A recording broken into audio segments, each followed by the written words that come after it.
Hi, everyone. We are at another Wednesday Wisdom, and we are covering our last week for the theme of burnout in my success in STEM journal. So I've been talking about burnout and how, it really can get in the way of you being able to thrive in your career because you're trying to get so much done and then you end up just crashing. And if you do that on a regular basis, not only is it going to affect your health and your mental health, but it also can affect your performance at work because then it may be that you're not that reliable, right? Because you just keep crashing and then people are wondering where you are. How come you're not able to get the things done that you said that you were going to do? And so it's one of those things where we have to get to a place where we don't get to burnout, where we learn and we practice a way of living so that we can always be in a place of, good energy. Now, oftentimes when people think about burnout and working too much, we're thinking about how we have so much going on. We just have too much in our cup, so to speak. I know that that's a metaphor that people use a lot when it comes to talking about energy and burnout and things.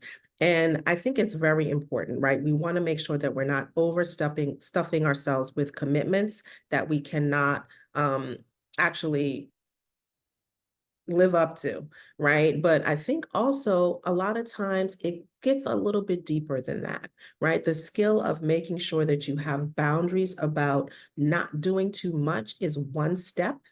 Then there's a deeper step, and that is thinking about it in terms of what's actually in the cup. Right? Not that you're stuffing it to the hilt, but that also that the cup itself needs to be filled with things that are actually going to bring you energy, right? And so, not, I mean, obviously, we're adults here. We can't just fill up our lives with all the things that make us just, jump for joy. But at the same time, you don't want to have your whole life filled with things that don't do that for you. And so the burnout thing is also not just about overcommitting, but it's also about what you are committing to. So thinking about it in the sense of those things that are in your cup, are some of those things poking holes in that cup and in effectively draining you of all the energy that you need in order to be able to move forward. So maybe it's something that only takes 10 minutes of your time and you're like, oh, no, that's not much. That's not really filling in my cup. It's just a dab, right? But oops, we didn't realize that that thing was poking a big hole in your cup because it was so draining that that 10 minutes was like 3 hours of your time in terms of the mental energy that it took out of you.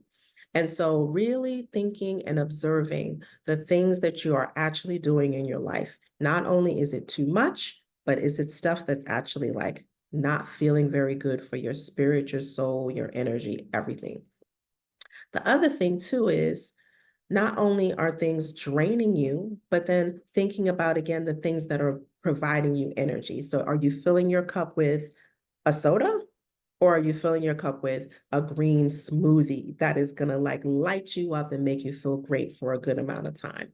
And so those are the things that I think that are really helpful to take the time to think about, not just about the commitment, but also about what is in that container so that you don't just burn out, but that you also flame up with lots of energy.